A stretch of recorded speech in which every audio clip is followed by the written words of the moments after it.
let's jump into our top stories. The big headline is, can both LA teams avoid 2-0 deficits? We got Kawhi Leonard. He tried everything he could to help the Clippers even the series with the Mavs, netting a game-high 41 points, third most in Clippers postseason history, but it wasn't enough as Doncic put up a 39-7 line and the Mavs head home up Off balance. 2-0. Beautiful. Trevor, let's start with the winners. Yeah, so Luka, the Don, as you touched on, those 39 points were a Herculean effort of sorts, but this brother has been getting everything that he wants in this series. Told Patrick Beverley he was too little in game one and then comes out and drops 39. His is now his fourth 35-point game this postseason. So now he is in the echelon of nearly Dirk of the caliber of point getting that he's doing. So Luka Doncic just continues to get what he wants. Trev, I'm going to tell you this right now. If and when the Mavericks win a championship, he will surpass Dirk. Okay, loser. Really? Playoff PG. I mean, our dude is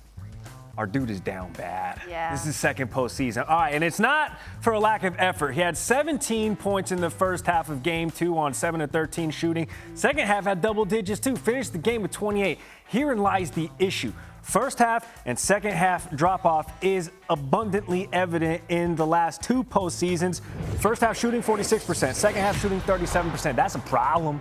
Loser carried by the clock. Kawhi went out there last night and dropped 41. Good for third most in a playoff game in Clippers franchise history. Did everything he could to get a win, but he can only do so much, especially, as I touched on before, when Luka is getting whatever he wants to on the other end. And you couple that with Paul George's struggles, relatively speaking, in the second half, help me get it done. Let's go to the Lakers. They've been trailing the Suns 1-0 in the series. LeBron James and Anthony Davis made sure the series evened up. AD with the big block late in the fourth. LeBron puts the Lakers up 3 with the tough fadeaway, and then he seals the game with the dagger threes with less than a minute to go. LeBron and AD combined for 57 points as the Lakers win by 7. Boys, winners and losers of the night. I'll slide in here. Brown's back for the first winner with a line of over 30 points, 10 boards, and 5 assists. That was the first time he went for that line in his playoff career. And then he was just much more aggressive. Got to the line for 21 free throw attempts. That is a career high. And that is what they need from Anthony on a regular basis in order to keep this thing going. The brow is how this tone will be set for the Lakers.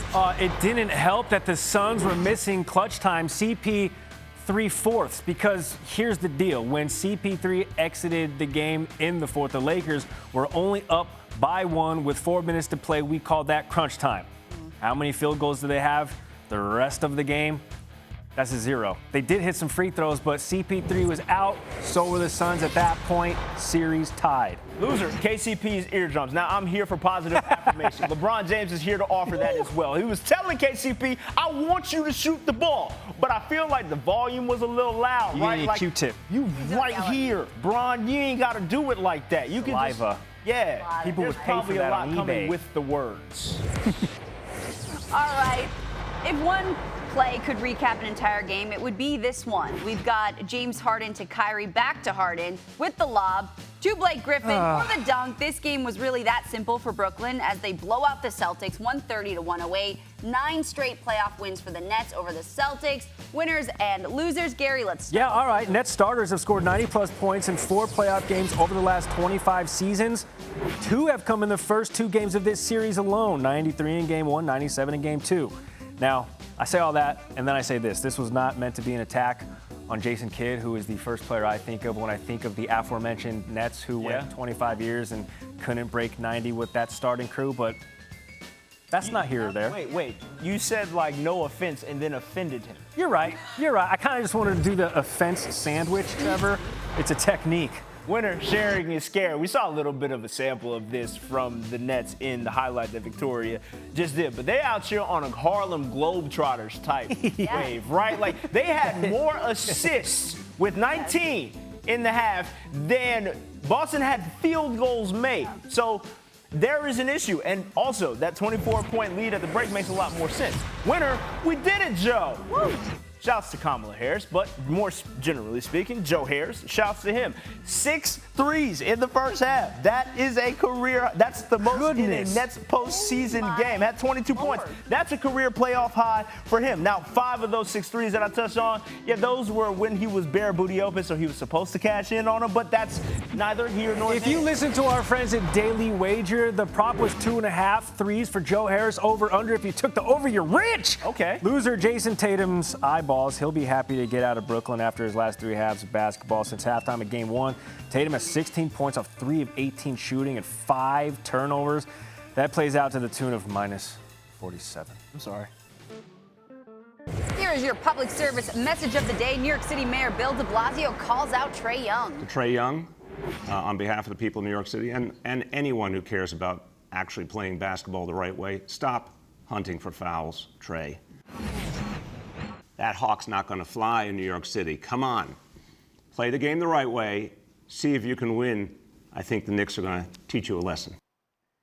Now, Gary, I don't know if you understand this, but when this other boy smiles this hard, it's because he's all kinds of ticked off. Bill de Blasio, you are the object of my ire. Congratulations, because you want to be out here with the keys, you know, making little funny puns about the Hawks and whatnot. But I want to call you out on something. That fraudulent jersey wearing that you've been doing lately, you were rocking a Brooklyn Nets jersey last week, and I think it was one James Harden. I think he hunts for fouls, doesn't he, Gary? He's a true politician, though, playing both sides of the aisle here. Fair. I'm not one to get political, but I must right now because Bill de Blasio wanted to run for the presidency in 2020, but he pulled 0% amongst his own party. So what makes you think anybody wants to listen to you talk basketball? 0% of us, Bill de Blasio. Stop that right now. That's an approval rating You're joke. going to make Trevor mad. All right, let's go around the association. Let's do it. We're getting fancy, folks. We're getting fancy. Mercury star, some unfortunate news. Mercury star Diana Taurasi is expected to miss the next 4 weeks with a fractured sternum. The team announced this on Tuesday. Goodness. Taurasi, the WNBA's leading career scorer, suffered the injury May 16th against the Sun. She played the next 2 games before having a CT scan that revealed the small fracture. We wish her a speedy recovery. She played 2 games with a fractured chest? Oh, she did. Goodness. We got the Dream versus Sky. Atlanta rookie Ari McDonald scored 8 points and a 10-0 run in the first quarter to put the Dream up early against the Sky.